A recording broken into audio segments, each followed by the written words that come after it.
s'asseoir, s'il vous plaît.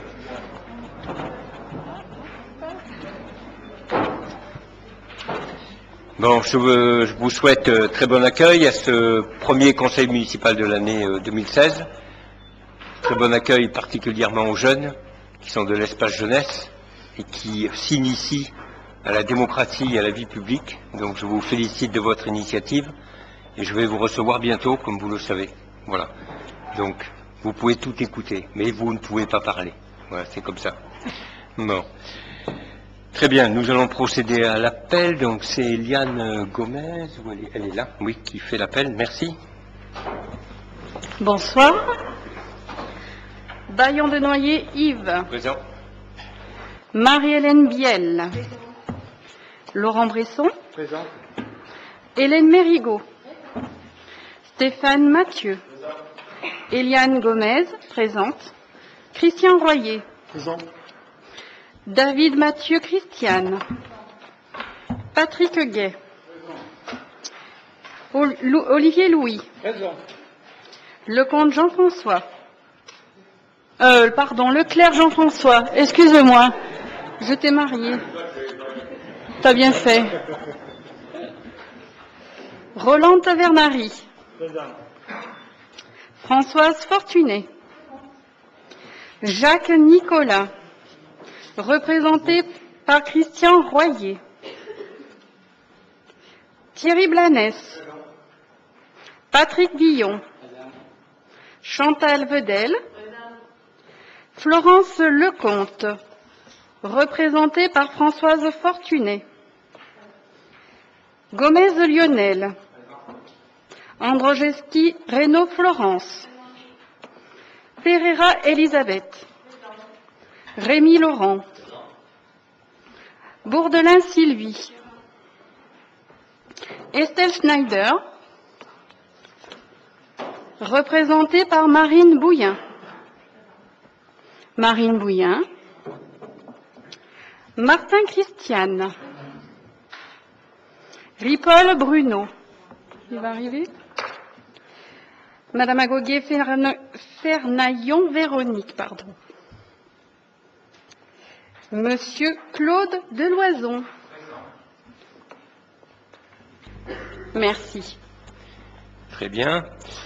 Je voulais préalablement au démarrage de notre conseil, si vous le permettez, que nous puissions respecter une minute de silence, puisqu'il y a une quinzaine de jours, Maurice Ricard nous a quittés. Et Maurice a été conseiller municipal de 1971 à 1983, d'abord sous Alphonse Bégou comme maire et ensuite Gaston Manuel. Bon, de plus, Maurice Ricard est issu d'une famille tauroise, je dirais très ancienne. Son père a été conseiller municipal, premier adjoint, Sylvain Ricard. Donc c'est une famille bien connue et qui a travaillé pendant très longtemps à la coopérative de blé. Peut-être même que c'est lui qui t'a embauché, Laurent, je ne sais pas, mais bon. Donc je souhaitais qu'on puisse respecter une minute de silence. Et puis, je souhaiterais associer à cette minute également le départ de Mélanie Donat, qui est alliée à la famille Seigle. Et quand même, il faut savoir que Mélanie était vraiment la dernière tauroise, née en 1914, native du Thor. Et donc c'était la plus ancienne, presque 102 ans.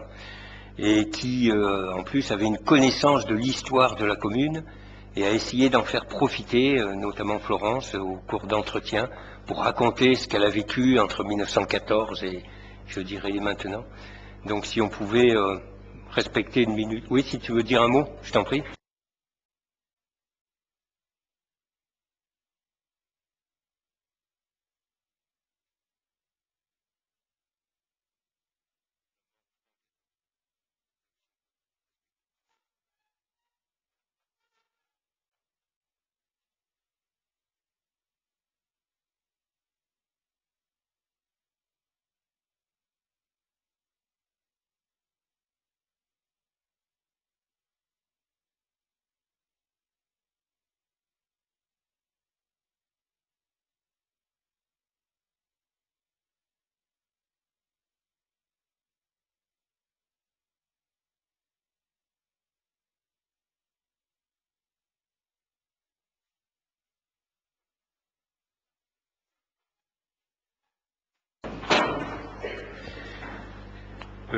Étant donné que nous... alors, le premier point, c'est l'approbation du compte-rendu du procès-verbal du dernier conseil municipal qui datait du 15 décembre. Donc, avez-vous des remarques avant que je le soumette à votre approbation? Des remarques, des commentaires? Très bien, pas de commentaires. Donc, est-ce qu'on peut le considérer comme approuvé? Y a-t-il des oppositions? Des abstentions? Donc, 3 abstentions. Merci. Donc, approuvé à la majorité. Étant donné qu'aujourd'hui, nous installons un nouveau conseiller municipal, je souhaitais démarrer par ce premier point à l'ordre du jour et nous reviendrons sur la communication des décisions du maire immédiatement dans la foulée, si vous le permettez. Alors, par lettre du 17 décembre dernier, M. Jacques Olivier, conseiller municipal, nous a informé de sa décision de démissionner. Donc, conformément à la réglementation et l'article 270 du Code électoral, le suivant de la liste dynamique et solidaire, en l'occurrence Madame Roufiac, a été appelé à remplacer le conseiller démissionnaire. Et par lettre du 27 décembre 2015, Madame Roufiac nous demande de bien vouloir prendre acte de sa démission. Donc on a fait appel au suivant de la liste, Monsieur Saad Sassi et ensuite Madame Bernadette Feuillet, qui ont respectivement démissionné en date du 20 janvier et du 27 janvier 2016. Les jeunes, je vous expliquerai tout ça parce que c'est compliqué. Donc par courrier, en date du 27 janvier 2016, nous avons fait appel au suivant de la liste dynamique et solidaire, donc M. Claude Deloison. Ce dernier a accepté d'intégrer le conseil municipal, du moins je crois savoir. Très bien, alors ça me permet de vous souhaiter très bon accueil. On va voter ensuite, mais de vous souhaiter très bon accueil. Et comme vous n'êtes pas très connu, par courtoisie, je vous laisse l'occasion de vous présenter. Depuis combien de temps vous êtes au tort, quelles sont vos activités, qu'on vous connaisse un petit peu. Voilà, je vous laisse la parole. Alors, je suis auteur à peu près d'une dizaine d'années. Tout d'abord, ma sœur et mes parents étaient du Thor, avec le biais de la famille Mastrolien. Donc, on était sur le chemin Saint-Saturnin. Aujourd'hui, je suis sur le chemin de Velleron. Voilà, donc j'ai décidé de venir au Conseil du Thor. J'en suis fier, je vous remercie. Voilà, je suis gérant de société et je vais faire de mon mieux. Marié, 2 enfants. Merci. Donc, alors, le départ donc, de Jacques Olivier nécessite également son remplacement en qualité de membre du conseil d'administration du CCAS. Donc, conformément à l'article 123.9 du Code de l'action sociale, les sièges qui sont laissés vacants par un ou des conseillers, pour quelle cause que ce soit, sont pourvus dans l'ordre de la liste à laquelle appartiennent les intéressés. Donc, il y avait une liste proposée par Jacques Olivier, qui a été déposée le 24 avril 2014, lors de l'élection des membres du Conseil d'action sociale, qui était composée de Jacques Olivier, Michel Herrero et Catherine Arnaud. Tous les 3 étant démissionnaires, aucun de ces membres désignés sur la liste ne peut donc le remplacer. Donc il est rappelé à l'article 123.9 que lorsque ces dispositions ne peuvent pas s'appliquer, le ou les sièges laissés vacants sont pourvus par les candidats des autres listes qui ont obtenu le plus grand nombre de suffrages. Aussi, lors de cette élection, la liste proposée par Agir pour le Thor, ayant obtenu le plus grand nombre de voix, avec 24 voix, s'est vu attribuer 7 sièges sur les 8 fixés. Le dernier siège revient à Madame Françoise Fortuné. L'ensemble des membres élus du CCAS sont les membres de la Commission communale des affaires sociales. Donc, par ailleurs, il convient de pourvoir un remplacement de Jacques Olivier au sein des commissions communales. Il était membre des commissions finances, agriculture et affaires sociales. Le principe de représentation proportionnelle est donc respecté pour permettre l'expression pluraliste des élus. À cette fin, donc je souhaite savoir qui est candidat de la liste dynamique et solidaire au poste de commission des finances, au poste commission agriculture et au poste commission affaires sociales. Donc je vous laisse vous exprimer, je vous en prie. Moi, je suis candidat à la commission des finances et à la commission sociale. D'accord. Oui, je vous en prie. Pour la commission agriculture. D'accord. Donc Monsieur Deloison pour la commission finances et affaires sociales. Et Madame Martin. D'accord. Très bien. Y a-t-il d'autres commentaires sur ce premier point avant que nous passions, que nous en délibérions? Non? Très bien. Donc, je vous propose de prendre acte de la démission de Jacques Olivier, conseiller municipal en date du 17 décembre 2015, de prendre acte de l'installation de Claude Deloison en tant que conseiller municipal en date du 27 janvier 2016, et nous le renouvelons un bon accueil, d'attribuer le siège vacant de Jacques Olivier en tant que membre du conseil d'administration du CCAS à Madame Françoise Fortuné, conformément aux dispositions du Code de l'action sociale et des familles. Donc, on doit voter par article. Donc, pour cet article 3, qui est contre? Qui s'abstient? Donc, merci. Adopté à l'unanimité. L'article 4, donc, de désigner Monsieur Deloison, membre de la commission communale finances en remplacement de Jacques Olivier. Qui est contre? Qui s'abstient? Merci. De désigner Madame Martin, membre de la commission communale agriculture en remplacement de Jacques Olivier. Qui est contre? Qui s'abstient? Merci, adopté à l'unanimité. Et de désigner Monsieur Deloison, membre de la commission communale des affaires sociales en remplacement de Jacques Olivier. Qui est contre? Qui s'abstient? Donc, merci. Bon accueil à Monsieur Ripoll qui nous a rejoints. Voilà. Je vous en prie. Donc, j'en arrive donc au premier point donc de l'ordre du jour, la communication des décisions du maire. Donc vous les avez reçues en temps, je dirais en heure. Certaines concernent des ajustements pour la réalisation des travaux dans différents bâtiments, je dirais, communaux. D'autres des prestations de communication pour le premier semestre 2016.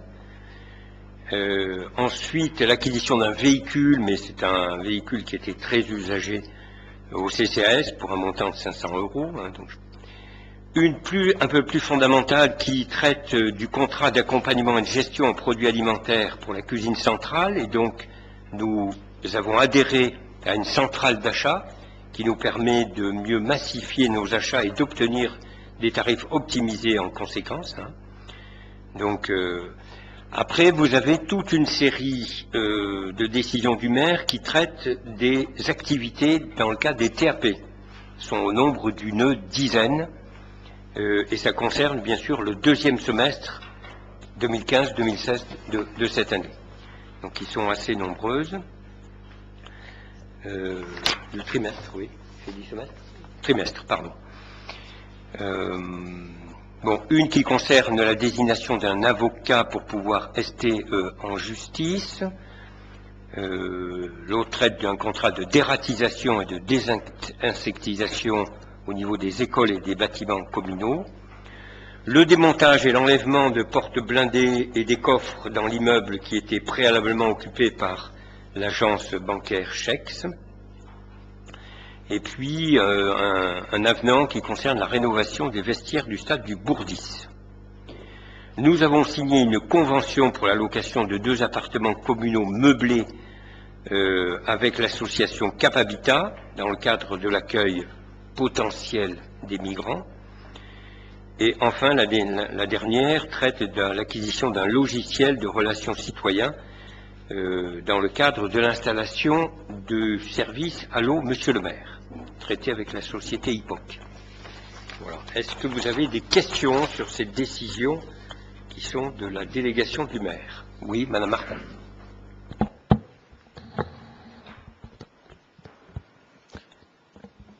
Oui, Monsieur le maire, je voulais en particulier interroger votre adjoint aux finances, Monsieur Gay, concernant les modifications relatives aux marchés qui ont déjà été passés et qui, du fait de leur modification, nous mettent devant des sommes qui n'ont pas été prévus ou budgétés, c'est ce que je voulais lui demander, compte tenu des prévisions budgétaires serrées et affichées à raison dans le contexte économique que nous connaissons.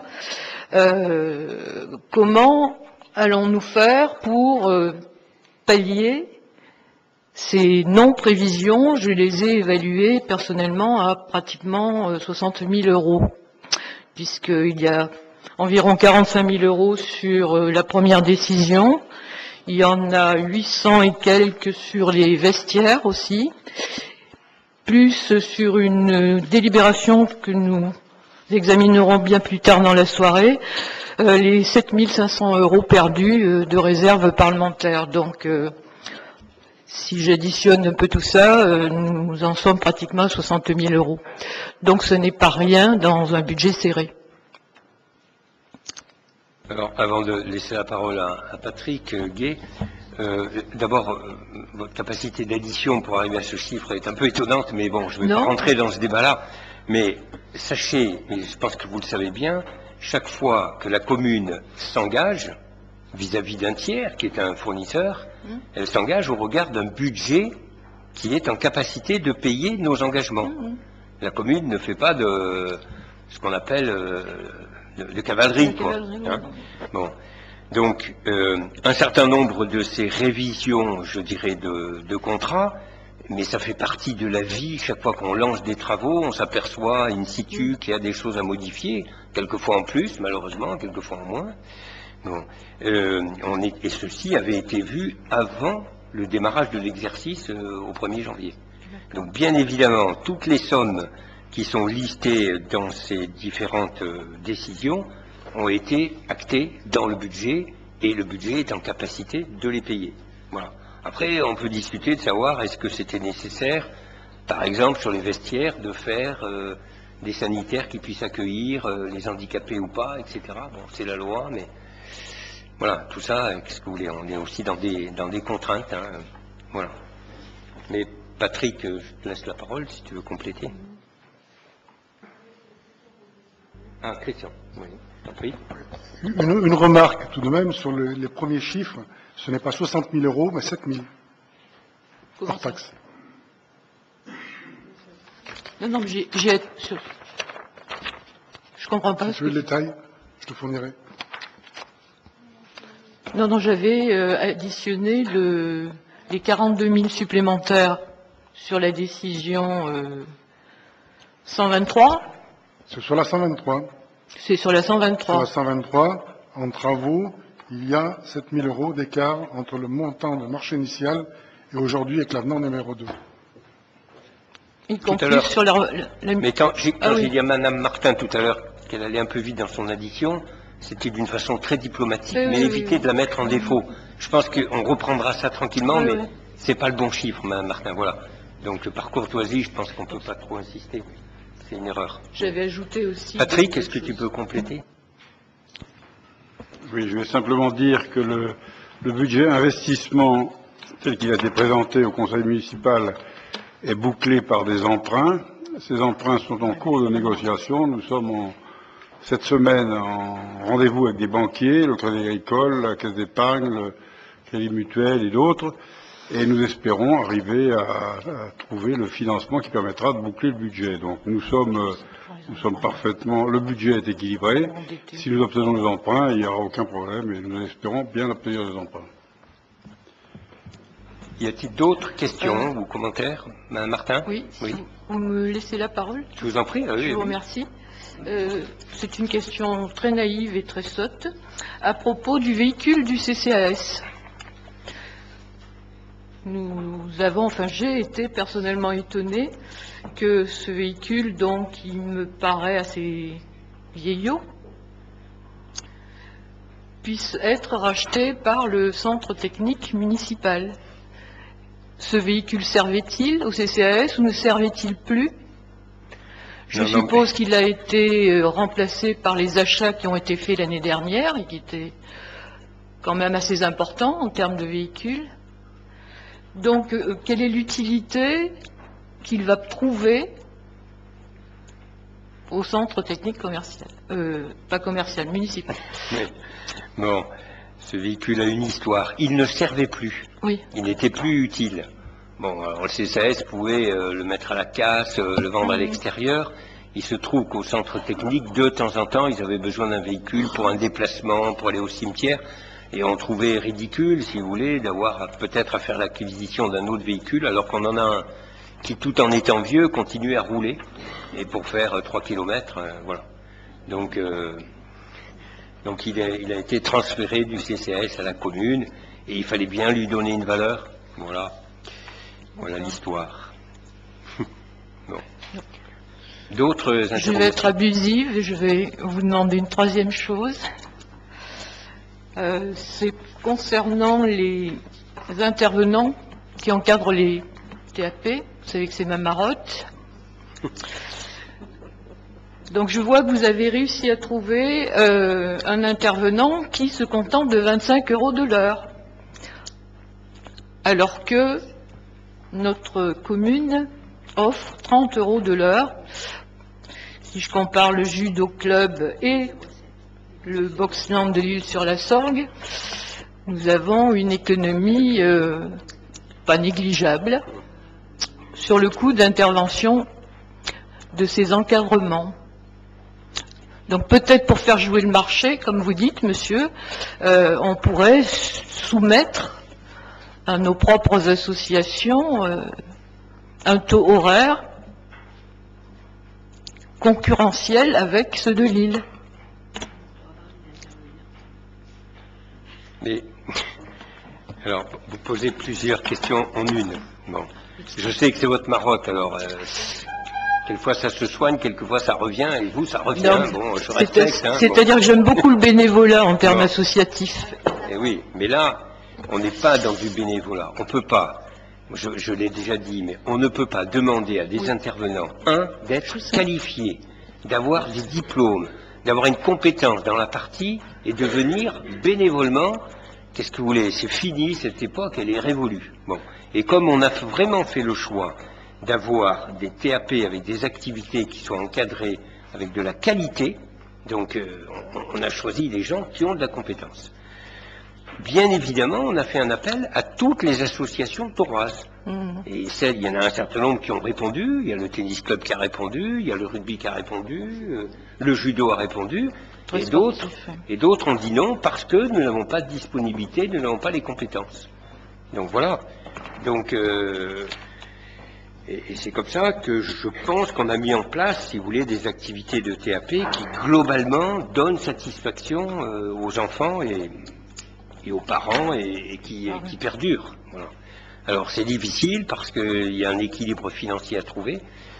Donc il faut... la barre, elle est entre... bien sûr qu'on pourrait dégrader la qualité, trouver des gens sous-qualifiés, mais vous seriez la première et à juste titre à nous le reprocher. Et donc c'est pas ce que nous voulons. Merci. D'autres questions, Madame Agouguet, oui. Oui, moi je voulais revenir sur la décision 126 concernant la société Agapro et l'adhésion. Oui. Alors il n'y a pas de coût d'adhésion apparemment, puisqu'on bénéficie gratuitement des prestations. Enfin, ce qui m'étonne un peu, et je me demande comment se rémunère cette société, sur quelle base, et parce que j'ai cherché sur Internet, mais c'est pas expliqué. Enfin, voilà, ça me surprend un peu qu'une entreprise travaille gratuitement. Mais non, ça serait trop beau, on serait au paradis. Bien sûr qu'elle ne travaille pas gratuitement. En revanche, elle ne se rémunère pas au niveau des gens qui adhèrent, en tant que clients, comme utilisateurs, mais elle se rémunère au niveau des fournisseurs qui sont référencés. Et donc, ils leur reversent une royalty, si vous voulez, en fonction des achats qui sont effectués par les clients. Donc d'où l'importance je dirais, pour avoir une centrale d'achat qui a un volume d'activité suffisamment important, d'une part pour être attractif pour les fournisseurs et pour qu'elle puisse globalement se rémunérer sur ces activités. Bon, je tiens à dire que ce fonctionnement est un fonctionnement complètement normal, qu'il y a plusieurs entreprises qui font ça sur le marché en France, et que c'est pas une exception, quoi. Hein, voilà. Elle n'a rien innové en la matière. J'en prie. Ça veut dire que plus le choix finalement des fournisseurs, c'est-à-dire que c'est cette centrale d'achat qui a un package de fournisseurs avec lesquels elle travaille, et on n'a pas le choix finalement des fournisseurs. C'est Mais elle qui... pourquoi vous faites une conclusion très, très hâtive et qui est erronée, madame, complètement erronée. Aujourd'hui, oui, complètement erronée, complètement erronée. Aujourd'hui, nous avons... Et alors, effectivement... Non, non, mais comme vous concluez, non, vous pouvez poser la question, mais ne concluez pas sur quelque chose d'erroné. Sinon, vous comprenez, Donc, aujourd'hui, jusqu'à ce que nous adhérions, nous avions un certain nombre de fournisseurs. Nous pouvons continuer à acheter auprès de ces fournisseurs, si ces fournisseurs sont mieux placés ou plus performants. On a totale liberté. En revanche, on a la capacité d'acheter à d'autres fournisseurs qui peuvent avoir des prix plus intéressants. Et parmi nos fournisseurs, au moins la moitié sont adhérents de cette centrale d'achat. Donc ça veut dire que le fait d'adhérer à cette centrale d'achat avec ces fournisseurs nous a permis de baisser nos tarifs d'achat immédiatement. Immédiatement. Des gens qui nous vendaient des produits depuis des années, du jour au lendemain, parce qu'on passe par la centrale d'achat, ont été amenés à baisser leurs prix, puisque c'est les prix auxquels ils se sont engagés avec l'entreprise Agapro. Voilà. Donc on garde notre totale liberté, totale. On n'a aucune contrainte, mais on peut acheter beaucoup mieux. Moi, j'en conclus avec ce que je connais de la chose, parce que voilà, c'était pas une conclusion ferme et définitive, c'est juste ça appelait une réponse, bien sûr. Oui. D'accord. Non, voilà. Sinon, bien évidemment, on ne se serait pas mis pieds et poings liés sans connaître le fonctionnement de l'entreprise, etc. Donc je trouve, si vous voulez, mais on fera un bilan complet d'ici 3 mois et puis en fin d'année, mais dès à présent, si vous voulez, ça commence déjà à porter ses fruits. Voilà. Tous les fournisseurs n'ont pas applaudi, bien évidemment. Mais c'est comme ça. D'autres questions? Oui, Thierry Paul. Bonjour à tous. Bonsoir. Moi j'avais une question sur la décision de 2015-124 concernant la prestation de service relative à la mise en œuvre des prestations de communication, justement. Donc monsieur le maire, si je ne me trompe pas, tous les 6 mois vous nous informez de la reconduction d'une convention sur le mode du marché à procédure adaptée pour un montant à chaque fois de 8 000 € pour la mise en œuvre de ces prestations. Il est précisé que le marché est effectué sans publicité ni mise en concurrence. Et le titulaire est toujours la même personne, sauf erreur. Donc, a priori, le premier seuil qui fixe les procédures était fixé à 25 000 €. Il est fixé aujourd'hui, depuis le 1er janvier, à 29, il me semble. 29 000 € hors taxe. Et effectivement, les marchés qui n'excèdent pas, ça fait partie des facilités données par la loi Macron, qui n'excèdent pas ce seuil sont dispensés des mesures de publicité et de mise en concurrence. Cependant, dans ce cas de figure, la collectivité doit notamment veiller à ne pas contracter systématiquement avec le même fournisseur ou le même prestataire. Vous pouvez aller le consulter sur le site du service public, par exemple. Voilà. Par ailleurs, un marché ne doit pas être considéré selon son objet, et en l'occurrence la nature du service effectué. Il n'est pas caractérisé par la dépense occasionnée à chaque nouveau contrat, par ce service. Et la dépense doit être considérée sur la nature et sur plusieurs exercices budgétaires s'il le faut. Donc j'en viens à ma question. Est-ce que vous pensez modifier le mode d'attribution pour la mise en œuvre de cette prestation avant la fin de votre mandature, ou est-ce que vous nous assurez que ce système de fonctionnement est sécurisé légalement, entre autres? Alors, la première question, vous savez, qu'il faut se poser, c'est quelle est la qualité apportée par le service qu'on a sous-traité? Je pense que c'est la première. Et c'est notre critère. Donc, aujourd'hui, nous avons un service de qualité. Nous avons une disponibilité, nous avons une performance, nous avons une vraie compétence. Et je pense que la qualité de la communication de la commune, qui va dans l'intérêt de tous les citoyens, est quelque chose d'important, et aujourd'hui je pense que c'est reconnu.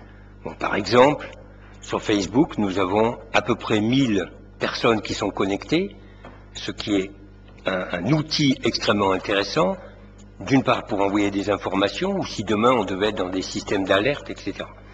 Donc, aujourd'hui, puisque c'est le troisième semestre que nous contractons, nous pouvons nous estimer très satisfaits de cette qualité. Donc, je n'ai pas de raison de remettre en cause, je dirais, le choix qui a été effectué. Et vous savez, dans la vie de la commune, bien sûr qu'il y a des contraintes juridiques, mais quand les contraintes juridiques vont au détriment du prix ou au détriment de la qualité, moi je me bats à la contre. Il faut savoir acheter au meilleur prix et la meilleure qualité. Eh bien, en l'occurrence, sur la communication, nous souhaitons continuer à acheter au meilleur prix et à la meilleure qualité. D'autres questions? Très bien, donc ce point ne fait pas l'objet de délibération. Donc on peut passer au point 1 de l'ordre du jour, au point 2, pardon. Donc le transfert des contrats d'emprunt dans le cadre du transfert de la compétence assainissement de la commune à la communauté de communes Pays de Sorgues et Mont du Vaucluse. Donc Patrick, c'est toi qui commandes ce point. Merci. Bien, en 2015, un certain nombre de décisions ont décidé du transfert de la compétence assainissement dans son intégralité, c'est-à-dire assainissement collectif et assainissement non collectif, de la commune à la communauté de communes. Dans la séance du 15 décembre 2015, le Conseil municipal a approuvé le principe de la mise à disposition au 1er janvier 2016 de l'ensemble des moyens et des biens nécessaires au bon exercice de la compétence assainissement. Parmi ces moyens figurent les emprunts. En manière de contrat, ceci entraîne la substitution de la communauté de communes à la commune et celle du président de la communauté de communes au maire de la commune, dans l'ensemble des contrats. Cette disposition s'applique donc aux contrats d'emprunt. Toutefois, par souci de clarification auprès des établissements bancaires, il est nécessaire de prendre une délibération spécifique. Donc c'est la délibération de ce soir qui aurait pu être incluse dans la délibération du 15 décembre 2015. Donc nous transférons à la communauté de communes un emprunt conclu auprès de la Société Générale en 2005, qui a une durée résiduelle encore de 2 ans, et qui au départ était un emprunt de 300 000 € et qui n'a plus comme valeur actuelle que au 1er janvier 2016 que 50 000 €. Donc nous transférons un emprunt de 50 000 € à la communauté de communes pour les fonctions assainissement. Je vous prie de bien vouloir en délibérer. Merci Patrick. Y a-t-il des questions sur cette délibération? Non, pas de questions. Donc je vous propose, après en avoir délibéré, d'approuver le transfert de l'emprunt inhérent au service assainissement collectif à la communauté de communes des Pays de Sorgues et Mont de Vaucluse, à compter du 1er janvier 2016, correspondant à un capital restant dû de 50 000 € au 31 décembre 2015, et de m'autoriser à signer tous les documents associés et effectuer les démarches nécessaires. Y a-t-il des oppositions, des abstentions? Merci, adopté à l'unanimité. La délibération suivante traite de la réalisation d'un City Park. Les jeunes, ça vous intéresse? City Park. Donc c'est Stéphane Mathieu qui va nous la présenter. Merci Stéphane. Oui, en fait, cette délibération correspond à celle qu'on a déjà votée le 19 mai 2015. Donc c'est le plan de financement.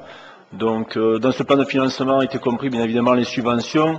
Donc à ce jour, au niveau des subventions, on a reçu l'accord de la communauté de communes à hauteur de 71 000 €, ainsi que de la réserve parlementaire de M. Jean-Claude Boucher. Au lieu de 15 000 €, ça sera 7 500 €. Donc c'est pour cette raison qu'on va revoter cette délibération. Donc je ne vous rappelle pas tous les montants, du fait qu'on a déjà tout voté précédemment. Donc c'est simplement pour valider ce nouveau tableau qui fait appel d'un coût du projet hors taxe de 311 167 € et le coût du projet TTC 373 400 €. Donc on a aussi peut-être une bonne nouvelle à vous annoncer, c'est au niveau de l'appel d'offres, certainement qu'on sera en dessous de ces montants-là parce que les entreprises ont répondu et les montants sont certainement inférieurs. Voilà. Merci. Merci Stéphane. Y a-t-il des questions avant d'en délibérer? Oui, Monsieur Ripoll, Madame Martin, je vous en prie. Ce n'était pas tout à fait une question, c'était plutôt une boutade, puisque monsieur le député Jean-Claude Boucher, qui a été remercié par vos soins lors des vœux, je ne sais pas si à l'époque vous saviez déjà que ce ne serait pas 15 000 euros, mais 7 500 seulement, si je puis dire, est-ce qu'il n'était pas possible de solliciter l'un de nos sénateurs pour compenser le manque à gagner de la réserve parlementaire Assemblée nationale par celle du Sénat, qui est infiniment plus riche d'ailleurs? Alors, nous avons sollicité, mais ça vous le savez, puisque vous avez assisté aux autres conseils, tous les parlementaires, hein, je dirais du département, et un certain nombre ont accepté de participer, oui. Mais ça a été mis sur d'autres types de travaux. Voilà, donc M. Millon notamment, mais bon, voilà. Mais je pense, si vous voulez, que les députés sont amenés à faire un peu de saupoudrage, voilà. Les sommes qu'ils ont à distribuer ont été réduites, et donc ils ont réduit la somme. Mais voilà, c'est comme ça. Donc, question, M. Ripoll, c'était la même? Non? D'accord. Bon, donc c'est la même réponse que je vous fais. D'accord. Bon, merci bien. Donc, je vous propose d'en délibérer et d'adopter le projet de plan de financement qui vous est présenté ci-dessous, et que je ne reprendrai pas. Donc, y a-t-il des votes contre? Des abstentions? Donc, merci bien. Adopté à l'unanimité. Le point suivant traite de la construction d'une stèle commémorative en face du parking du collège. Donc, vous êtes tous membres du collège, là, ou hein? Non, presque, quelques-uns, voilà. Donc, on va demander une subvention et on va vous détailler la demande de cette subvention. Florence, merci. Merci. Bonsoir à tous. Alors, comme vous le savez, la commune s'attache à créer des liens avec les jeunes générations afin de les sensibiliser aux droits et aux devoirs des citoyens responsables qu'ils deviendront. Dans ce cadre, plusieurs projets ont été mis en œuvre au cours de l'année scolaire avec les équipes éducatives du collège et moi-même, donc aussi bien pour les commémorations du 11 novembre que celle de la Journée nationale de la résistance. Et cette année, donc, les élèves des classes de 3e travaillent plus particulièrement sur le devoir de mémoire et la Journée nationale de la résistance, qui a été récemment instaurée le 27 mai de chaque année pour commémorer la naissance du Conseil national de la résistance. Non, ça fait 2 ans, c'est la 2e année. Voilà. L'équipe pédagogique et la conseillère municipale, donc moi-même en charge des commémorations, ont organisé un concours dont le thème est la création d'une affiche commémorative sur la résistance en Vaucluse. Les élèves de 3e préparent actuellement ce travail, ils l'ont même livré, en binôme ou seul. Et la semaine dernière, il y a 15 jours, nous nous sommes réunis, un comité de sélection s'est réuni au collège pour sélectionner les lauréats du concours. Je ne donne pas encore le nom des lauréats, mais je peux vous dire qu'ils ont été retenus. Et l'affiche qui a été retenue va être transformée en stèle commémorative auprès d'un fondeur de cloche, donc d'un format de 60 par 80 cm, et sera fixée sur une stèle en face de la sortie du collège. Donc à travers ce projet, je vous rappelle que l'objectif était bien évidemment que les élèves approfondissent leurs connaissances historiques, mais aussi qu'ils soient amenés à réfléchir sur les valeurs de la résistance, et en plus celles portées par le programme du Conseil national de la résistance. Je citerai comme valeur le courage, la défense de la République, le souci constant de la justice, de la solidarité, de la tolérance et du respect d'autrui. Mais cela permet aussi également de revenir sur certains dispositifs sociaux qui ont été créés par le CNR, dont la sécurité sociale, et certains effets aussi économiques, dont les nationalisations, et leur devenir dans la société actuelle. Donc l'inauguration de cette stèle se fera le 27 mai 2016 en présence de tous les élèves de 3e et des autorités départementales et locales, et permettra bien sûr de mettre en valeur ce travail. Le coût du projet de la confection de la plaque commémorative en bronze est de 4 200 € hors taxe, soit 5 040 € TTC. Afin de faire aboutir ce projet, il s'agit aujourd'hui de solliciter le soutien de l'État à travers le ministère de la Défense à hauteur de 2 000 €. Donc je sollicite le conseil municipal pour bien vouloir délibérer sur le montant de cette subvention qui est demandée. Voilà. Merci bien. Donc avant d'en délibérer, y a-t-il des questions sur cette délibération? Non? Très bien. Donc je vous propose d'approuver le projet d'installation d'une stèle commémorative en hommage au Conseil national de la résistance sur le parking du collège au Pays des Sorgues, Deuxièmement, d'adopter le projet de plan de financement qui est présenté ci-dessous, c'est-à-dire une subvention sur les 4 200 €, une subvention de 2 000 € de l'État et le solde, 2 200 € financement de la commune. Il est possible qu'on trouve d'autres types de sponsors, entre guillemets, mais on verra ça plus tard. Et enfin, de solliciter donc l'aide financière de l'État auprès du ministère de la Défense sur la base du coût du projet et de m'autoriser à effectuer les démarches nécessaires à la réalisation de cette opération. Y a-t-il des oppositions, des abstentions? Merci, adopté à l'unanimité. Le dossier suivant traite du déploiement de la vidéoprotection sur la commune du Thor et donc de la demande de subvention auprès de l'État de façon à pouvoir nous permettre de développer ce projet. Donc Laurent Bresson, qui est adjoint à la sécurité, merci. Bonsoir à tous et à toutes. La mise en place de la vidéoprotection sur la commune du Thor est un engagement fort de la mandature. Ce déploiement s'inscrit dans le cadre d'un plan général de renforcement de la sécurité basé sur l'augmentation des moyens du service de police municipale, de l'étroite collaboration avec la gendarmerie et de la mise en place de la vidéoprotection. Par lettre du 4 septembre 2014, M. le maire a sollicité le concours du référent départemental de sûreté de la gendarmerie afin de réaliser un diagnostic de sécurité et une étude d'implantation de la vidéoprotection sur la commune. Le diagnostic de sécurité a relevé les éléments suivants. Le niveau général de délinquance de la commune n'est pas critique mais comporte des disparités. Le centre-ville est particulièrement soumis aux incivilités, aux dégradations et aux atteintes des véhicules sur les parkings. Le développement des zones d'activité et commerciales en périphérie du centre-ville a engendré de nouvelles atteintes en matière de délinquance. La commune est traversée par des axes principaux de circulation qui engendrent la délinquance itinérante. Avec l'augmentation démographique constante, les zones de lotissement soumises au cambriolage se sont développées en périphérie du centre-ville. L'étude du référent gendarmerie a relevé plusieurs objectifs auxquels la mise en place de la vidéoprotection sur la commune peut répondre. Apporter un effet de dissuasion quant au passage à l'acte. Contribuer à faire baisser les réitérations d'atteinte en centre-ville.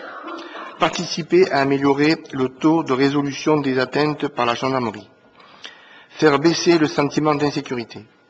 Visualiser les flux de circulation principaux en périphérie du centre-ville afin de dissuader les atteintes dans les lotissements et dans les zones d'activité ou commerciales. Exercer une surveillance aux abords des établissements publics, scolaires ou sportifs, drainant beaucoup de public et actuellement sensibles. Pouvoir effectuer des levées de doute en cas d'anomalie ou de sinistre sur le domaine public. Cette étude du référent sûreté a préconisé l'installation de caméras à déployer en priorité vis-à-vis du diagnostic. La commune a mandaté le cabinet JPSA afin de l'accompagner à la mise en œuvre de ce projet. Celui-ci a réalisé une estimation pluriannuelle sur la base des préconisations ainsi que du recensement supplémentaire de tous les lieux prioritaires à équiper. Donc vous trouvez ci-après le tableau avec les différentes priorités et 4 phases donc de réalisation qui sont prévues. Donc de la priorité 0 et celle correspondant à la première tranche de travaux qui vont être réalisés. Donc la loi du 5 mars 2007 a créé le Fonds interministériel de prévention de la délinquance FIPD, destiné à financer la réalisation d'actions dans le cadre des plans de prévention de la délinquance et dans le cadre de la contractualisation mise en œuvre entre l'État et les collectivités territoriales en matière de politique de la ville. La mise en place de la vidéoprotection sur la commune du Thor est susceptible d'être éligible à une subvention du FIPD pour la phase 1 correspondant à la priorité 0 et qui sera réalisée sur l'année 2016. Les phases suivantes feront l'objet de nouvelles demandes de subvention. La phase 1 à réaliser en 2016 est estimée à 161 364 € hors taxes, soit 193 636,80 € TTC, et correspond à l'implantation d'environ 12 caméras pour un montant hors taxe de 150 814 € hors taxes, et l'assistant technique pour 10 550 €. Dans le cadre de la demande de subvention au FIPD, il est proposé d'effectuer une demande à hauteur de 40%, soit 64 545 €. Je vous prie de bien vouloir en délibérer. Très bien, merci Laurent. Donc, avant que nous délibérions, y a-t-il des questions sur ce projet? Oui, Madame Agouillet. Oui, je voulais juste dire qu'on était déjà défavorable à cette méthode et son coût, pour le coup, s'avère vraiment rédhibitoire, 200 000 € pour 12 caméras. Alors, dans ces conditions, nous ne cautionnerons donc pas l'ensemble de la procédure, y compris la demande de subvention. Voilà, c'est tout. C'était une observation cette fois. Non, mais c'est tout à fait conforme à ce que vous avez toujours annoncé. Vous êtes opposé à l'installation de caméras de vidéoprotection. Nous estimons que c'est une démarche qui permet de mieux sécuriser les taureaux, mais bon, je respecte votre position. Hein. Je vous en prie, Madame Martin. Monsieur le maire, Ripoll. ce n'est pas aussi simple que ça. Nous sommes effectivement plusieurs personnes et d'autres personnes derrière nous. Certaines personnes, effectivement, sont foncièrement contre la vidéoprotection. Moi, je fais partie de celles qui ne suis pas opposée à 100%. Je l'ai toujours dit, y compris lorsque j'étais dans la majorité. Mais effectivement, dans un contexte budgétaire contraint, où vous avez revu à la baisse les dépenses de fonctionnement, donc à terme pour nous la qualité des services, où vous avez baissé les subventions au CCAS, les dépenses en faveur des enfants dans les écoles, et j'en passe. Donc, dans ce contexte-là, on considère que c'est une dépense qui ne prévaut pas. Voilà. C'est surtout là-dessus que se base notre contre. D'accord. Avant de vous donner la parole, Madame Martin, attention, si vous les amalgames, on a baissé les dépenses aux écoles, ça c'est complètement faux, hein, donc je permets de m'inscrire en faux. Simplement, ce que je voulais vous dire, c'est que n'oublions pas qu'en France, nous vivons quand même une période en matière de sécurité qui n'est pas facile, que l'État a pris un certain nombre de décisions, que la préfecture, sur les ordres du ministère de l'Intérieur, nous a demandé, à nous communes, pas nous spécialement le tort, mais à nous communes, de mettre en place un certain nombre d'outils et que nous allons être dans une contrainte. Donc voilà. Donc les caméras de vidéoprotection sont un moyen d'améliorer la sécurité. C'est pas la panacée, mais c'est un moyen. Et l'État souhaite que l'ensemble des communes, notamment les approches des écoles, puissent être sécurisées par cette installation-là. Donc voilà. Après, on peut discuter du montant, etc. Mais sur le fond, je pense qu'on n'a pas beaucoup d'autres solutions. Oui, je vous en prie. Bon, je suis simplement étonné, puisque tout à l'heure, vous nous expliquiez qu'il ne fallait pas toujours céder aux contraintes de l'État ou de la loi, et que quelquefois, il fallait... Donc, nous, ce que nous voyons, c'est que vous avez fait ce choix-là. Nous n'aurions pas fait ce choix-là dans ce contexte. Voilà, c'est tout ce que nous voulions vous dire. Oui, alors ce choix, il est clairement annoncé depuis la campagne électorale, donc c'est pas un choix nouveau, hein, et donc nous confirmons effectivement ce que nous avions annoncé. Madame Martin, vous avez la parole. Non, je n'ai pas grand-chose à rajouter. Je voulais simplement dire, comme vient de le faire M. Ripoll, que nous n'en faisons pas une question de principe. Ce n'est pas une position sur le principe. Pour certains d'entre nous, en tout cas, toi et moi, apparemment. D'accord, très bien. Donc on va passer au vote qui permettra de voir les principes et pas principes.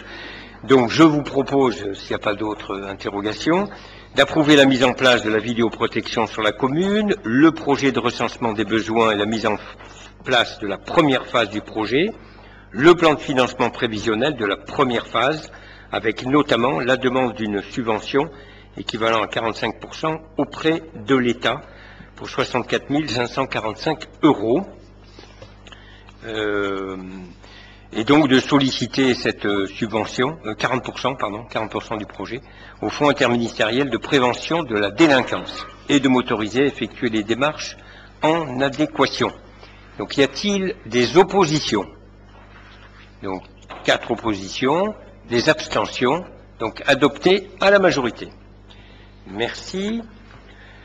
Le point suivant traite de la tarification, la nouvelle tarification des encarts publicitaires dans le magazine municipal. Et je demande donc à Laurent Rémy de bien vouloir nous la décrire. Merci.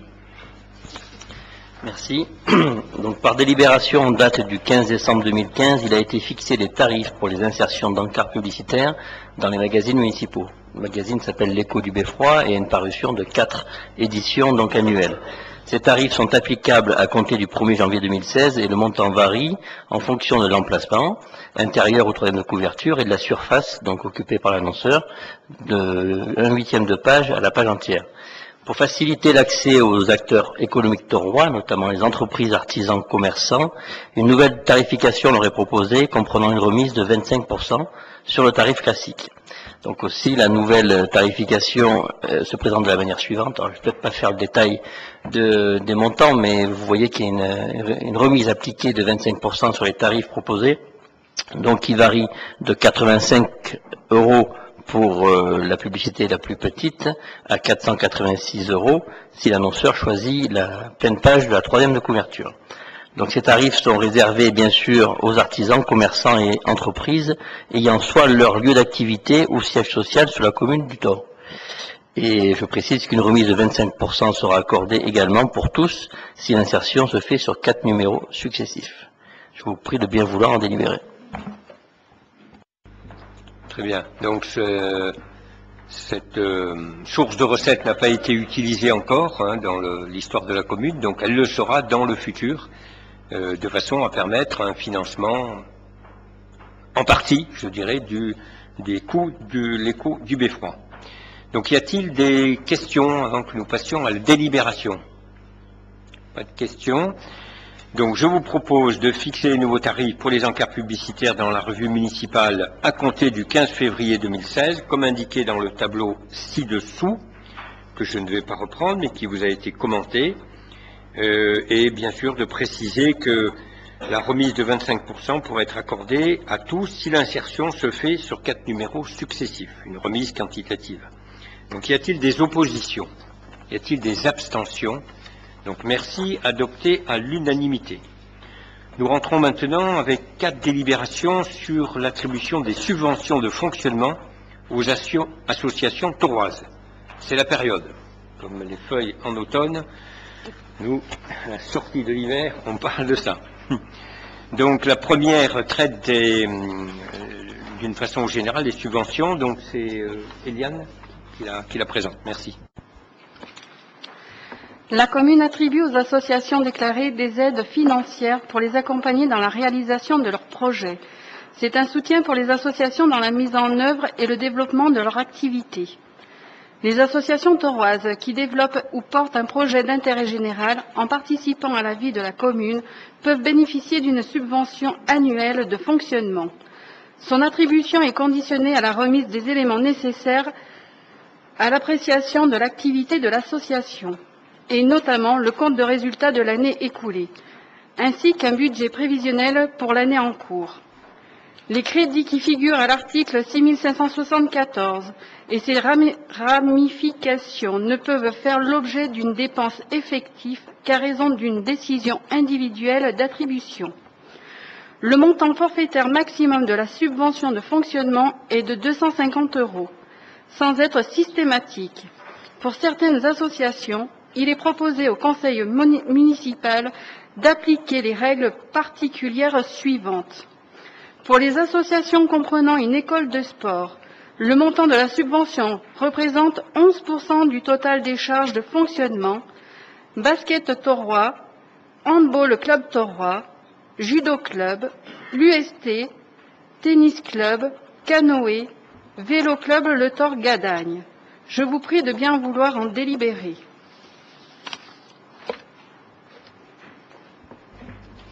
Merci. Donc je rappelle que sont concernés l'Union départementale des sapeurs-pompiers, l'association Regain, le comité de fête des Vinières, les anciens combattants, la prévention routière, la MAP Le Torrent Vert, les Chevaliers de l'Onde, défense et promotion du patrimoine paysan, des 3P, et la foulée du Chasselas. Donc subvention de fonctionnement. Y a-t-il des questions? Pas de questions? Je vous en prie. Oui. Hier, Bruno m'a expliqué pourquoi l'Union départementale des sapeurs-pompiers touchait que 200, alors que tout le monde touche 250 €. Je sais pas, on n'a pas abordé la prévention routière, c'est carrément 100 € C'est pareil, c'est le même... D'accord. La même raison. Ok. Oui, il y a une question. Ben, si vous voulez bien répondre à tout le monde, pourquoi la prévention routière 100 €? Parce qu'ils demandent 100 €. Ah voilà, d'accord. Et l'union départementale demande. Et il y a des associations qui ne demandent pas. On leur donne 0. Voilà. Hein. Donc je vous propose d'en délibérer et d'attribuer aux associations tauroises une subvention de fonctionnement pour l'année 2016 selon la répartition que nous avons détaillée, avec quelques exceptions, mais ils sont tous à 250. Donc y a-t-il des oppositions, des abstentions? Donc merci pour elles. Le point suivant, c'est subventions réalisées dans le cadre du secteur de l'environnement. Donc en l'absence d'Estelle, c'est Florence qui commente cette délibération. Merci.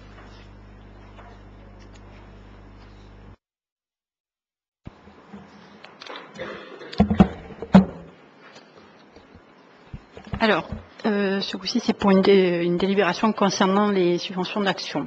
La commune attribue aux associations déclarées des aides financières pour les accompagner dans la réalisation de leurs projets. C'est un soutien pour les associations dans la mise en œuvre et le développement de leurs activités. Ces subventions viennent parfois compléter d'autres aides en nature, fourniture de biens, mise à disposition de locaux ou de personnel. La commune a défini comme chaque année pour 2016 deux types de subventions, une subvention dite de fonctionnement qu'on a vu dans la décision précédente et une subvention en action. Dans cette optique, des principes généraux ont été établis sur la base desquels sera étudié chaque projet d'action. La taille de l'association en fonction du nombre d'adhérents, la participation à la vie de la commune, la force de mutualisation des actions mises en place entre associations pour un projet et la valorisation de l'image du Thor en dehors de ses frontières. Selon ces critères, le montant annuel de la subvention versée pour l'ensemble des actions est plafonné à 2 160 € par association. De plus, la mairie subventionne un projet retenu suivant un pourcentage défini par domaine et sur le montant des charges directement liées à l'action. Ces pourcentages sont de 20% pour des actions dans les domaines de l'animation, loisirs et des relations extérieures, 30% pour les actions dans les domaines de la culture, du sport, de la citoyenneté, vie locale, de l'environnement, de la jeunesse et de l'enfance, et 50% pour les actions dans le domaine de la solidarité. Dans cette délibération, nous étudions les projets des associations de l'environnement, dont l'association de défense et promotion du patrimoine paysan D3P. Chaque année, l'association D3P organise au Thor, depuis 2008, une fête de la biodiversité paysanne et des variétés anciennes. Cette manifestation a pour but, à travers son marché artisanal de produits de terroir, des conférences, des sorties, des expositions et des démonstrations et ateliers, de faire découvrir au plus grand nombre les vertus de la biodiversité. Cet événement est ouvert sur 3 jours, comprenant une ouverture le vendredi aux écoles de la commune et alentours. Elle met aussi en place tout au long de l'année des animations dans les écoles avec l'objectif d'éveiller les enfants sur la biodiversité et développer leur sens de l'observation, de la graine aux fruits par exemple, et de l'effort du travail de la terre. Un budget prévisionnel retenu pour ces deux actions est de 7 300 €. Il est proposé de lui attribuer une subvention forfaitaire de 700 €. Je vous prie de bien vouloir en délibérer. Merci. Y a-t-il des questions? Oui, Madame Martin.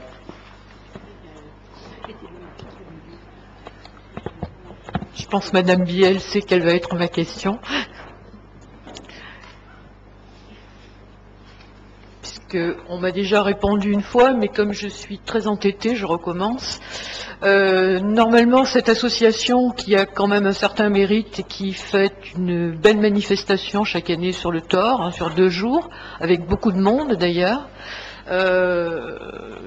c'eût été quand même bien qu'elle ait une forme de reconnaissance à travers les, si ce n'est 30%, au moins 20%. Là, c'est même pas 10% de son coût d'action. Voilà, donc je ne suis pas mandatée par eux du tout, mais je trouve que c'eût été bien que la subvention dépassât un tout petit peu les 10% à peine. Mais oui, mais le SUTT, il n'aurait pas été conforme à la demande de l'association. Donc oui. Nous tenons à la demande de l'association, qui, l'année précédente, n'avait rien demandé. Donc on n'a rien voté pour eux. Cette année, ils ont souhaité nous demander, dans un cadre limité, puisqu'ils gèrent leur budget, ils ont d'autres sources de financement, Et voilà. Donc n'ayez aucun regret parce que c'est pas leur demande. Je crois qu'ils se sont toujours fait un honneur d'être extrêmement autonomes et indépendants. Mais Et même complètement. du temps de l'ancienne municipalité, ils ne demandaient souvent rien. Voilà. Donc, très bien. Donc, vous avez réponse à votre question qui est la même que tout à l'heure. Donc, d'autres questions? Donc, je vous propose d'en délibérer d'attribuer une subvention forfaitaire de 700 € à l'association D3P pour la réalisation des 2 actions, organisation de la 9e fête de la biodiversité et animation dans les écoles. Y a-t-il des oppositions, des abstentions? Merci, approuvé à l'unanimité. Le dossier suivant traite de subventions aux associations pour le secteur de la citoyenneté et la vie locale. Donc, Florence, tu as de nouveau la parole. Mais tu ne Oui, je ne reviendrai pas sur tous les motifs. Exactement. Voilà. Donc, Merci. je reviendrai directement au projet d'action, donc qui concerne le comité d'entente des anciens combattants du Thor. L'association est membre de l'Union nationale des anciens combattants et organise les cérémonies de commémoration en l'honneur de celles et de ceux qui sont morts sur les champs de bataille ou ont été victimes de la haine et de la barbarie. Il s'agit des 7 journées officielles que je n'énumérerai pas non plus. Donc il est demandé pour chaque commémoration une gerbe, de financer qu'une gerbe est déposée au pied du monument aux morts. Et de plus, l'association remet à chaque décès d'un de ses membres une gerbe. Donc on va les aider à subventionner l'achat de ces gerbes qui malheureusement fait que chaque année ils perdent de plus en plus de leurs membres. Donc depuis 2008, ils ont perdu un tiers de leurs effectifs. De 61, ils sont passés à 41, je crois, cette année. Donc c'est énorme. Donc on les aide dans ce geste malheureusement. Donc. Merci. Y a-t-il des questions? Donc, je vous propose d'attribuer une subvention de 576 € au comité d'entente des anciens combattants du Thor pour la remise de gerbes lors des cérémonies officielles et lors des décès d'un de leurs membres. Y a-t-il des oppositions, des abstentions? Merci, adopté à l'unanimité. La délibération suivante traite des actions réalisées dans le secteur des loisirs et de l'animation. Donc, c'est le comité des Vinières. Et c'est Patrick Villon qui va nous la commenter dans le cadre de la fête de la pomme. Non, je n'ai pas la folie du chasse-là. Non. Mais si, merci Patrick. Tu lis tu lis pas l'exposé des motifs, mais le projet. Mais la commune attribue aux associations... Non, s'il te plaît. Tu lis que le dernier paragraphe. C'est le comité des Vinières. Au hameau des Vinières, la 14e édition de la fête de la pomme va avoir lieu en septembre 2016. Cette manifestation a pour objectif de promouvoir et faire reconnaître les différentes variétés de pommes cultivées dans notre région. Les visiteurs peuvent, à cette occasion, faire une dégustation de produits régionaux et prendre conscience du travail fourni par les producteurs. Le budget prévisionnel retenu est de 1 430 € et la subvention est proposée est de 286 €. Merci bien. Donc ça, c'est une aide un peu traditionnelle. Y a-t-il des commentaires, des questions?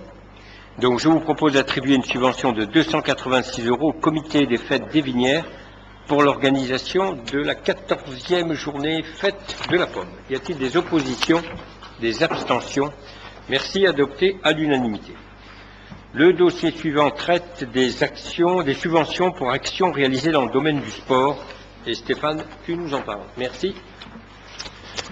Oui, en l'espèce, cette demande a été faite par la foulée du Chasselas comme chaque année. Donc la foulée va être organisée début mars, deuxième week-end de mars. Donc on va se retrouver avec un budget de 15 600 € pour cette manifestation, en sachant que à peu près 1400 participants viennent un peu de partout pour venir courir, je dirais, sur la commune. Cette année, il faut savoir aussi que ça se fera plutôt sur Touzon, un peu moins sur le centre-ville. Voilà. Donc le budget est de 15 600 € et le montant proposé pour cette subvention, qui est bien évidemment d'action et non de fonctionnement, de 830 €. Voilà, je vous prie de bien vouloir en délibérer. Merci. Y a-t-il des questions sur cette délibération? Donc, je vous propose d'attribuer une subvention de 830 € à l'occasion de la foulée du Chasselas pour l'organisation de la course annuelle foulée du Chasselas sur le Thor. Y a-t-il des oppositions, des abstentions? Donc la foulée vous remercie. Nous avons terminé les délibérations qui traitent des subventions aux associations et nous passons là à une délibération qui traite de l'aide de la commune à l'acquisition d'un broyeur à végétaux. Donc Christian Royer, tu en parles parce que c'était normalement Estelle, mais non, c'est toi, pardon, excuse-moi, Christiane, pardon, je t'en prie. Bonsoir à tous.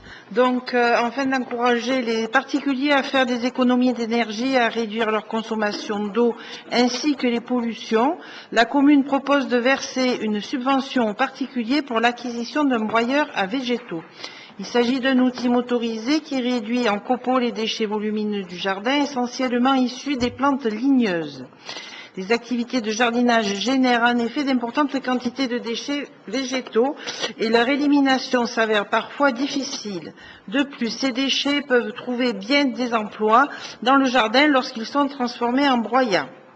Celui-ci peut servir pour pailler le sol, ce qui permet de maintenir l'humidité, donc de réduire la consommation d'eau, ainsi que de limiter la propagation des herbes adventices. Les débris issus du broyeur peuvent également être mis en mélange avec des résidus de tonte pour être transformés en compost et permettre des apports azotés et carbonés intéressants. Un broyeur à végétaux fonctionne selon un principe très simple. Branches et branchages sont introduits dans une trémie au fond de laquelle un dispositif de coupe les déchiquette et les réduit. La taille des copeaux varie selon le mécanisme mis en œuvre. Mais dans tous les cas, la réduction de volume est significative, 6 à 12 fois selon les modèles. L'instruction des demandes de subvention sera par ordre d'arrivée des dossiers. La subvention sera versée par résidence une fois l'achat du matériel réalisé et après vérification des pièces suivantes remises par le bénéficiaire, donc facture acquittée, etc. Cette aide a été mise en place en juin 2011. Elle a permis pour les années 2011 à 2014 de subventionner 20 dossiers. En 2015, 9 dossiers ont été subventionnés pour un montant de 774,99 €. Il est proposé de renouveler l'attribution d'une subvention par habitation située sur le territoire de la commune, ce montant à 20% du prix d'achat, toutes taxes comprises, avec un maximum de 150 €. À cet effet, un budget de 1 500 € est prévu pour l'année 2016.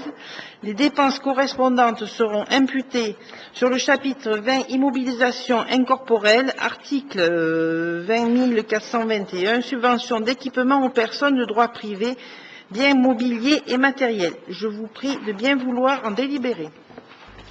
Merci, Christiane. Y a-t-il des questions? Donc, je vous propose d'en délibérer, d'attribuer une subvention de 20% du prix d'achat d'un broyeur à végétaux, toutes taxes comprises, avec un maximum de 150 € par habitation située sur le territoire de la commune. Deuxièmement, on précise que le versement interviendra après l'achat du matériel et transmission par le bénéficiaire à la mairie des pièces suivantes: attestation de domicile, copie de la facture acquittée, relevé d'identité bancaire ou postale, caractéristiques techniques de l'appareil. Pour être admissible à une subvention, le broyeur à végétaux doit répondre aux exigences suivantes: label CE, diamètre intérieur minimum 30 mm et une puissance minimale de 2000 watts. Et d'affecter pour cette opération un montant de 1 500 €, donc en budget pour l'année 2016, pris sur le chapitre 20, immobilisation incorporelle.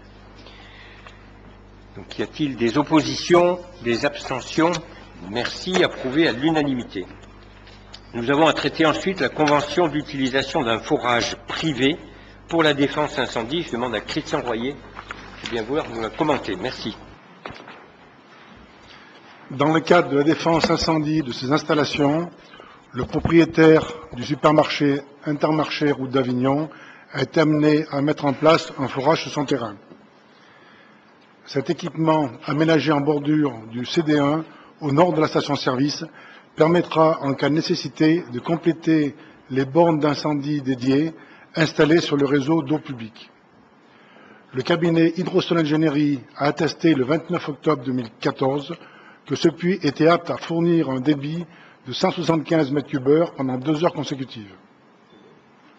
Les représentants du service départemental d'incendie et de secours de Vaucluse ont réceptionné ce dispositif le 21 novembre 2014, conformément aux dispositions réglementaires arrêtées du 1er février 1978.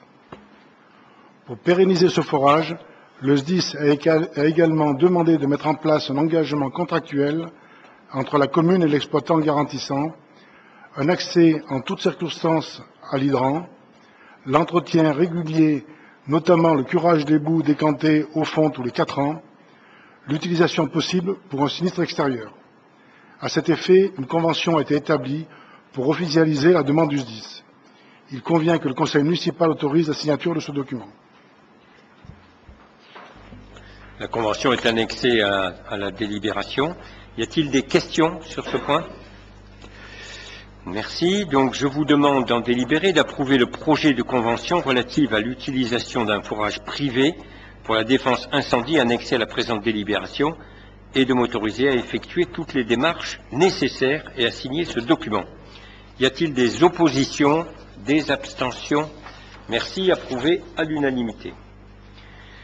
Les 2 dernières délibérations vont vous intéresser, les jeunes, parce que la première, c'est la convention d'intervention de l'espace jeunesse au collège Pays des Sorgues. Donc Stéphane Mathieu, merci. L'espace jeunesse est une structure municipale qui gère à travers des activités socio-éducatives un public jeune autorois, 11-18 ans. Afin d'atteindre également les collégiens du Thor qui ne fréquentent pas la structure, l'espace jeunesse intervient au sein du collège en mettant en place des activités pérééducatives lors des pauses méridiennes, mais aussi au travers d'autres actions mettant en lien les animateurs et les collégiens dans la réalisation de projets à thème. Les modalités de partenariat sont définies dans le cadre d'une convention annuelle entre la commune et le collège du Pays des Sorgues. Il convient donc d'autoriser Monsieur le maire à signer cette convention. Je vous prie de bien vouloir en délibérer. Convention qui, bien évidemment, a été vue avec la direction du collège. Y a-t-il des questions? Très bien. Donc, après en avoir délibéré, vous m'autorisez, si vous votez, à signer la convention de partenariat entre l'espace jeunesse municipal et le collège des Pays de Sorgues, ainsi que tous les actes afférents. Y a-t-il des oppositions? Y a-t-il des abstentions? C'est adopté à l'unanimité. Merci bien pour les jeunes. Le dernier traite de l'adoption du règlement intérieur de l'espace jeunesse club jeune Citybio. Donc Stéphane, tu as la parole. On est reparti. L'espace jeunesse club jeune est un lieu d'accueil des 11-18. Les soirs de semaine, les mercredis et samedis après-midi et pendant les vacances scolaires. Cette structure propose des activités éducatives ludiques à ce jeune public, voire des ateliers autour des thèmes destinés à les sensibiliser. Entre parenthèses, drogue, produits addictifs, etc. C'est un lieu privilégié de rencontres, d'échanges, de discussions et de découvertes. Afin d'assurer le bon fonctionnement de cette structure, Monsieur le maire rappelle qu'il convient d'adopter un règlement intérieur définissant les modalités d'inscription, d'accueil et les activités proposées à ce public jeune, qui se déroulent tant sur la structure qu'à l'extérieur. Je vous prie de bien vouloir en délibérer. Donc est jointe à la délibération le projet donc de règlement intérieur qui précise un peu les conditions d'utilisation et qui prévoit que les parents sont amenés à retourner au directeur, à la direction de l'espace jeunesse, un document où il s'engage, il reconnaît avoir pris connaissance du règlement et bien sûr l'avoir commenté auprès des enfants qui fréquentent l'espace jeunesse. Donc y a-t-il des questions? Oui, Monsieur Ripoll. Oui, donc sur le principe, c'est une bonne chose d'avoir un règlement intérieur, mais c'est pas le premier. Il me semblait qu'il y en avait un précédemment. Enfin, bon. Ma question, elle était plus sur la rédaction de ce document. Comment est-ce que vous avez l'information? Comment elle a été effectuée? Est-ce que c'est le chef de service, la chef de service dans son coin qui l'a fait? Est-ce qu'elle l'a fait avec ses agents? Est-ce qu'elle a fait participer des jeunes à la réflexion, peut-être des parents d'enfants, enfin de jeunes, pardon. Voilà. Oui, c'est la responsable qui l'a fait en relation avec son chef de service. Donc en l'occurrence Célim avec Anne. Donc je crois que Clélia est derrière pour nous confirmer aussi que les enfants ont été sollicités. Donc ça a été fait en concertation, bien évidemment. Donc il y a quelques points qui ont été modifiés par rapport à l'ancienne convention qui était de 2007 ou 2008, à l'époque où vous aviez pris la commune. Donc voilà. Donc il y a quelques modifications, c'est surtout au niveau des horaires, au niveau de la carte minoré. Voilà, donc il n'y a pas de gros changements au niveau de la convention. Oui, je vous en prie. De façon complémentaire, donc bon, il n'y a pas de problème, on votera le règlement, mais simplement s'il pouvait y avoir une relecture, parce qu'il y a quelques petites fautes, des fois de frappe, d'autres fois de français. Il faudra la relire, mais on ne va pas le faire là. Mais pour les jeunes non-taurois, ils ont la possibilité. On peut mettre les jeunes non-taurois ont la possibilité de s'inscrire, par exemple, hein, pour que ce soit un peu plus. Voilà, c'est tout. C'est juste une petite remarque comme ça. D'accord. Vous en voyez d'autres? Non. Vous n'en avez pas d'autres? D'accord. Madame Martin, vous nous corrigerez ça, s'il vous plaît. Bon. Donc je vous propose d'en délibérer, c'est-à-dire que vous m'autorisiez à signer le règlement intérieur définissant les règles de fonctionnement de l'espace jeunesse Club Jeune Cityview. Donc y a-t-il des oppositions, des abstentions? Merci, et merci pour les jeunes, mais lisez le règlement. Si vous voyez des fautes, vous le direz à Monsieur Mathieu. Hein, d'accord?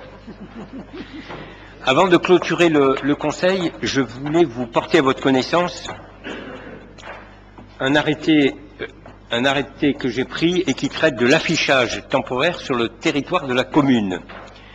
Donc je voulais rappeler qu'un ensemble de supports d'affichage destinés à la publicité des manifestations, qui sont notamment organisées par les associations, et à de l'information municipale, est mis en place par la commune.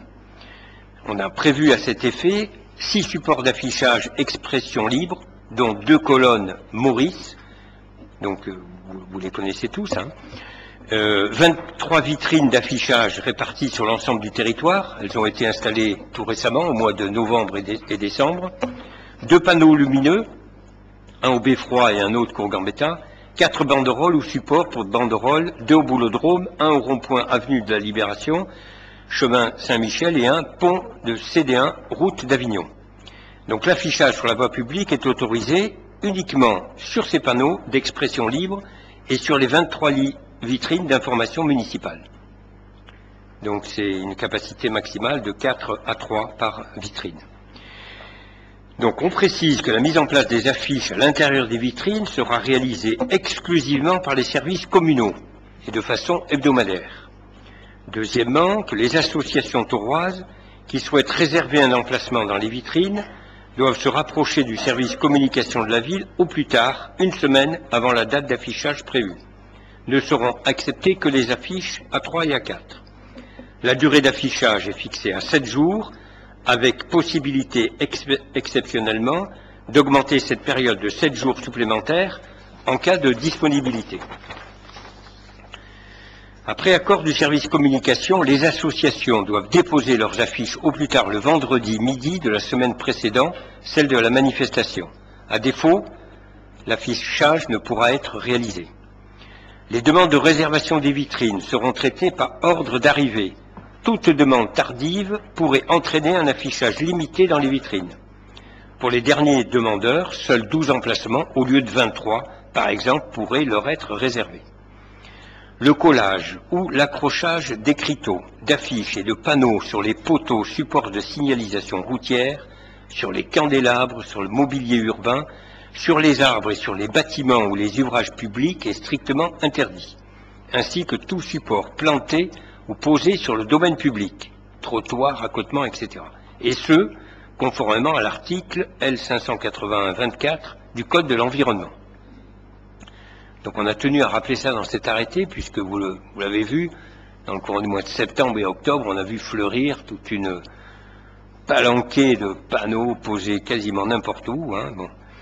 Des dérogations exceptionnelles pourront être accordées par la ville sur demande écrite pour la mise en place de panneaux détachables et à des emplacements convenus. Et on insiste sur le mot exceptionnel. Si l'affichage est anonyme ou s'il est apposé sans autorisation, il sera procédé au retrait d'office et à la suppression immédiate de la publicité par les services de la ville. Toutefois, si la publicité a été apposée dans ou sur une propriété privée, l'exécution d'office est subordonnée à la demande du propriétaire ou à son information préalable par l'autorité administrative. Les frais de l'exécution d'office seront supportés par la personne qui a apposé ou fait apposer cette publicité, conformément à l'article L581-29 du Code de l'environnement.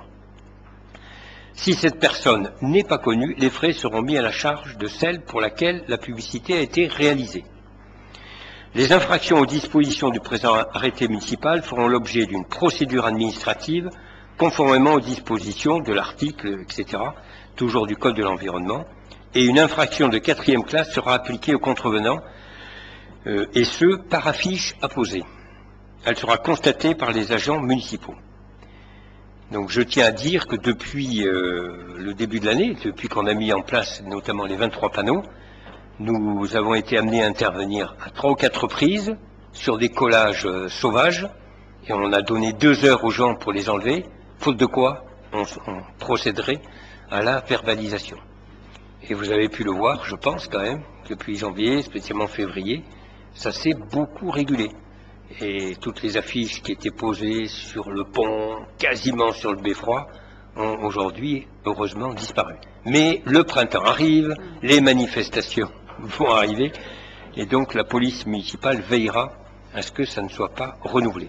Donc je souhaitais vous le commenter de façon à ce que l'ensemble des élus du conseil municipal soit le garant aussi du respect de cet arrêté. Et que si dans vos pérégrinations sur la commune, vous identifiez des anomalies, eh bien, ayez la simplicité de prévenir la commune en disant « Tiens, j'ai vu un panneau là, c'est pas conforme », et on fera ce qu'il faut pour remettre les choses d'équerre. Voilà. Donc, ceci ne fait pas l'objet d'un rapport, ni d'un vote, mais je souhaitais que tout le monde soit bien informé de cet arrêté. S'il y a des questions, je suis prêt, bien sûr, à répondre sur cet arrêté. Non? Pas de questions? D'accord. Très bien. Mais écoutez, je vous remercie. Le prochain conseil municipal, Monsieur Rémy, aura lieu au mois de mars, le 15 mars. Donc je vous donne rendez-vous le 15 mars. Merci à chacun. N'oubliez pas de venir signer.